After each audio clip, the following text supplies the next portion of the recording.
नमस्कार। आप सबका बहुत अभिनंदन, स्वागत है। और देख रहे हो कि आज हमारे साथ अग्निज उपमन्यु हैं। लंबे समय के बाद आज हम दोनों साथ साथ हैं, और जब दोनों साथ साथ हैं तो इस बात का स्वाभाविक ख्याल आपके मन में आया होगा कि आज कुछ गंभीर बात होगी। ज्ञान और विज्ञान की इस युग में जब तक दर्शन की बात ना की जाए तो बात अधूरी सी प्रतीत होती है।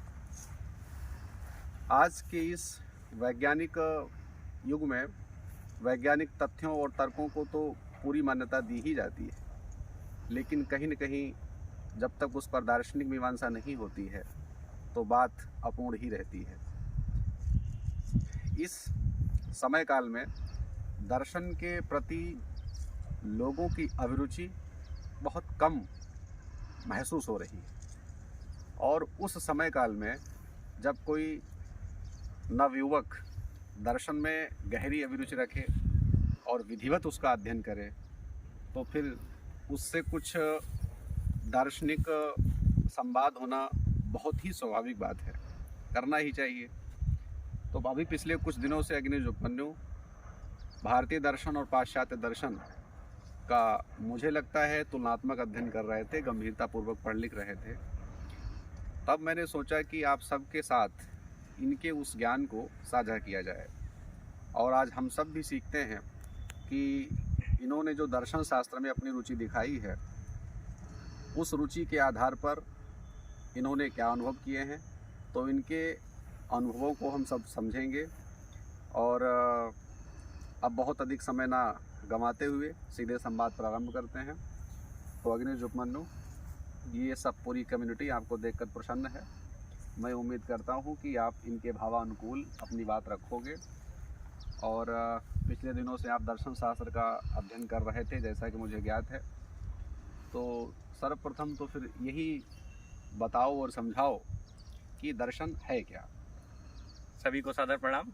जैसा कि आप जानते हैं कि मैं अग्निज उपमन्यु, तो दर्शन पे हम बात करने आज जा रहे हैं।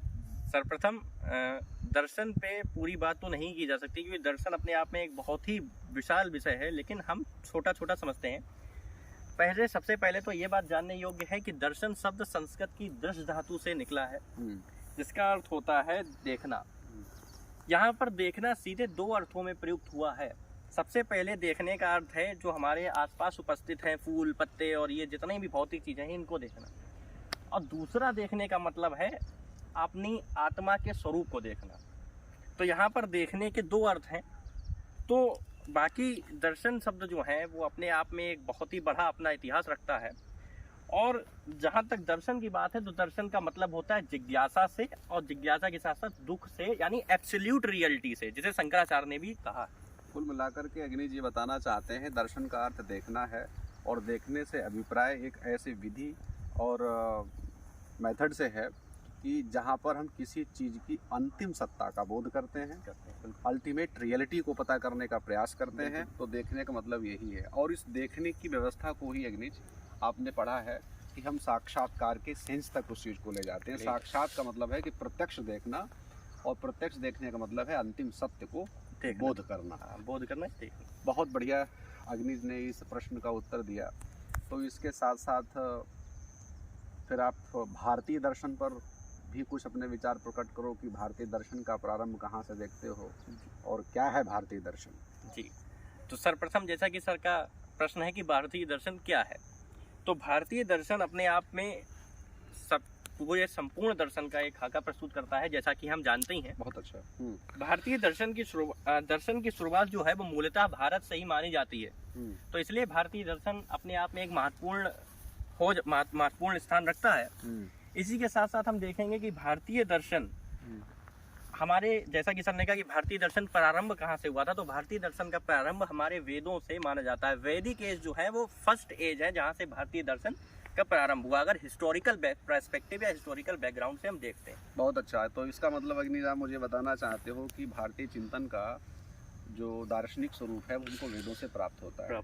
अर्थात वेद और उपनिषद जब हम पढ़ते हैं तो ये जो भारतीय दर्शन के विषय हैं वो हमारे सामने सुस्पष्ट ढंग से आते हैं। बहुत अच्छा है। अच्छा, दर्शन की दुनिया में दो शब्द बड़े प्रचलित हैं, आस्तिक और नास्तिक।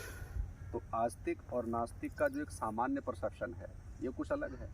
दर्शन शास्त्र में ये क्या है, ये समझाने की कोशिश। जैसा कि सर का प्रश्न आया है कि आस्तिक और नास्तिक का क्या मतलब, तो सबसे पहले तो मैं बताना चाहूँगा कि आस्तिक और नास्तिक जो है देवनागरी लिपि में कहते हैं, और हेटेरोडॉक्स और ऑर्थोडॉक्स हमारे वेस्टर्न फिलॉसफी या रोमन भाषा में हम लोग कहते हैं। आस्तिक और नास्तिक का मूलतः लोग मतलब ये लेते हैं कि जो ईश्वर में विश्वास रखता है वह है नास्तिक, और जो ईश्वर में विश्वास नहीं रखता है वह है नास्तिक, और जो ईश्वर में विश्वास रखता है वह है आस्तिक। जी, लेकिन वास्तविक अगर बात कही जाए तो नास्तिक वह है जो वेद की सत्ता में विश्वास नहीं रखता। इसका मतलब है कि आप बताना चाहते हैं कि दर्शन की दुनिया के लोग ये मानते हैं कि जो व्यक्ति वैदिक नॉलेज को रियल नॉलेज और एब्सोल्यूट नॉलेज के भाव से नहीं देखता है तो फिर उसको हम नास्तिक कहते हैं, और जो वेद की सत्ता में विश्वास रखता है उसे नास्तिक कहते हैं। इसलिए एक जगह कहा भी गया है दर्शन में कि नास्तिको वेद निंदकः। बहुत सुंदर, क्या बात है भाई, इसका मतलब भी तो स्पष्ट कर दो कि नास्तिक जो है वो वेद के निंदक हैं, अर्थात नास्तिक जो है वो वेद के निंदक हैं। इसीलिए मूलतः बात स्पष्ट हो जाती है कि नास्तिक आस्तिक का क्या मतलब है, और जो हम लोग मतलब लेते हैं वो। अच्छा, यही पर एक प्रश्न और बनता है कि भारतीय दर्शन को जब हम पढ़ते हैं तो इसमें हमारे पास स्पेशल स्कूल ऑफ थॉट है जिसे हम कहते हैं नास्तिक दर्शन। तो नास्तिक दर्शन में हम कौन कौन से दर्शन को रखते हैं, कौन कौन सा मतलब है, like Charvaka and some others? नास्तिक दर्शन में हमारे 3 दर्शन मूलतः आते हैं जिन्हें हम कहते हैं जैन, बौद्ध और चारवाक। बहुत बढ़िया। चारवाक लोग मिलना बड़े आसानी से, अगर हम पार्क में ही या कहीं पर हम वीडियो शूट कर रहे हैं अगर वहीं हम घूमेंगे तो चारवाक लोग आसानी से हमें मिल सकते हैं। जी जी। तो ये जैन, बौद्ध और चारवाक ये पूरे 3 कॉम्बिनेशंस हैं जो नास्तिक दर्शन को बनाते हैं, और ये सेकंड फेज ऑफ फिलॉसफी है जो कि सेकंड फेज ऑफ फिलॉसफी में डेवलप हुए। बहुत बढ़िया। तो कहने का मतलब तुम्हारा जो अभी ये इशारा था कि चारवाक विचार के लोग हमें आसपास मिल जाते हैं और अन्य दार्शनिक विचारों के लोग ढूंढना मुश्किल है। ये बात बिल्कुल सही है। और यावत जीवेम सुखम जीवेत रणम कृत्वा घृतम पीवेत वाली जो फिलॉसफी है बहुत सहजता से मिलती है। बहुत अच्छा। अच्छा, फिर ये भी बताओ अग्निज कि दर्शन में एक सद्दर्शन जैसा शब्द भी आता है, कम से कम इस टर्म को भी स्पष्ट कर देना बहुत प्रासंगिक होगा। बिल्कुल बिल्कुल। सद्दर्शन में ज़्यादातर जो है लोगों का असमंजस रहता है। तो सद्दर्शन का मतलब है, पहले तो सद्दर्शन के कई नाम हैं। सद्दर्शन को हम लोग हिंदू दर्शन भी कहते हैं, उसी के साथ साथ हम लोग उसे सनातन दर्शन भी कहते हैं। जी जी। सद्दर्शन में हमारे 6 दर्शन आते हैं, हल्के हल्के बोलेंगे ताकि लोगों को समझ में आ जाए। पहला है सांख्य, योग, न्याय, वैशेषिक, मीमांसा और वेदांत। सांख्य की रचना कपिल मुनि ने, कपिल शर्मा ने नहीं, कपिल मुनि ने की है। बहुत बढ़िया भाई। और योग की महर्षि पतंजलि, न्याय के गौतम महर्षि गौतम, वैशेषिक कणाद का वैशेषिक दर्शन है, मीमांसा के जैमिनी, और वेदांत तो वेदांत फिलॉसफी है क्योंकि वो वेद के अंतिम हिस्सा जो कि उपनिषद है वो वेदांत फिलॉसफी। ये दो के ग्रुप में यानी दो के कॉम्बिनेशन में काम करते हैं। सांख्य योग एक में, न्याय वैशेषिक एक में, मीमांसा वेदांत एक में। तो बहुत अच्छा अग्निज आपने बताया सद्दर्शन के विषय में, जितनी भी फिलोसफिकल इंपॉर्टेंट टर्म्स थी फिलॉसफी में एंटर करने के लिए और दार्शनिक अध्ययन में अभिरुचि विकसित करने के लिए बहुत मूल्यवान बातें आपने कही। और मुझे लगता है कि इस समय ये जानना बहुत आवश्यक होगा कि हम सब विद्यार्थी ही हैं, तो दर्शन शास्त्र का पिछले दिनों से जब आप अध्ययन कर रहे हैं तो इसने भी आपकी पर्सनालिटी को एक इंटरनल फॉर्म प्रोवाइड की होगी। तो इसी सेंस में फिर ये भी बताओ कि जो हमारा दर्शन का अध्ययन है, फिलोसफिकल स्टडी जो हम करते हैं, ये हमारी स्टूडेंट लाइफ में कितना यूज़फुल है? जी, बहुत अच्छा प्रश्न सर ने पूछा है कि स्टूडेंट लाइफ में हमारा दर्शन कितना महत्वपूर्ण है। तो सबसे पहले हम ये बताना चाहेंगे कि दर्शन जो है, एक कोटेशन आती है कि philosophy is the mother of all subjects. Very nice. तो philosophy is the mother of all subjects है, तो इसलिए जानना जरूरी है। ये तो आपको उत्तर मिल ही गया। दूसरा ये है कि एक उदाहरण से मैं समझाना चाहूँगा, छोटा सा उदाहरण है कि ईसावास्य उपनिषद में कहा गया है, उसमें गुरु और शिष्य के बीच का संवाद है। उसमें कहा गया है, गुरु शिष्य से कहते हैं कि open your eyes, very nice, अपनी आंखें खोलो। तो वो कहते हैं कि आंखें खोलने का यहाँ मतलब है कि आंखें खोलो, जड़ और चेतन, चर अचर, मूर्त अमूर्त में भेद करो। आंखें खोलो, चर अचर, मूर्त अमूर्त, चेतन और जड़, इनमें अंतर करो। तो यहाँ से फिलोसफिकल बात डेवलप होती है कि स्टूडेंट लाइफ में कितना जरूरी है, जब स्टूडेंट संवाद में ऐसा कहा गया। बहुत बढ़िया। उदाहरण भी मैंने वही दिया। तो अग्नि जी बताना चाहते हैं कि ईशावास्य उपनिषद के ऋषि अपने शिष्य से कहते हैं कि आप अपने चक्षुओं का प्रयोग करते हुए इस संपूर्ण अस्तित्व को और ब्रह्मांड को देखिए, और इसमें आपको दो प्रकार की सत्ताओं का अनुभव होगा, एक जड़ और दूसरी चेतन। तो जड़ और चेतन पर जैसे ही चिंतन शुरू हुआ, ये चिंतन ही अपने आप में दर्शन शास्त्र का एक रूप ले लेता है। तो इसका मतलब हुआ जगत की कोई भी समस्या हो, उस समस्या पर जो अंतिम निष्कर्ष या कह सकते हैं फाइनल कंक्लूजन जो कोई दे सकता है, तो वो दर्शन के लोग दर्शन दे सकता है। एक बात सर छोटी सी मैं यहाँ पर ऐड करना चाहूँगा कि जैसे हम देखेंगे दर्शन हर समय चीज़ें बदलती रहती हैं, इसमें भी दर्शन है, हर जगह दर्शन है। अभी हम नदी में मान लीजिए पैर डाल के बैठे हैं, अगर हम 2 मिनट बाद अपनी आंखें खोलेंगे तो हम देखेंगे नदी का स्वरूप बदला हुआ है। वो नदी वो नहीं रही। जब मैंने आपसे संवाद करना प्रारंभ किया था तो मैं दूसरा अग्निजुगमन्यु था, और अब आपके सामने मैं दूसरा अग्निजुगमन्यु हूं, क्योंकि कुछ कोशिका मरी होंगी, कुछ कोशिका जीवित हुई होंगी। बहुत अच्छी बात है। अब अग्निजुगमन्यु ने दार्शनिक संवाद को दर्शन के गहन रूप में पहुंचा दिया।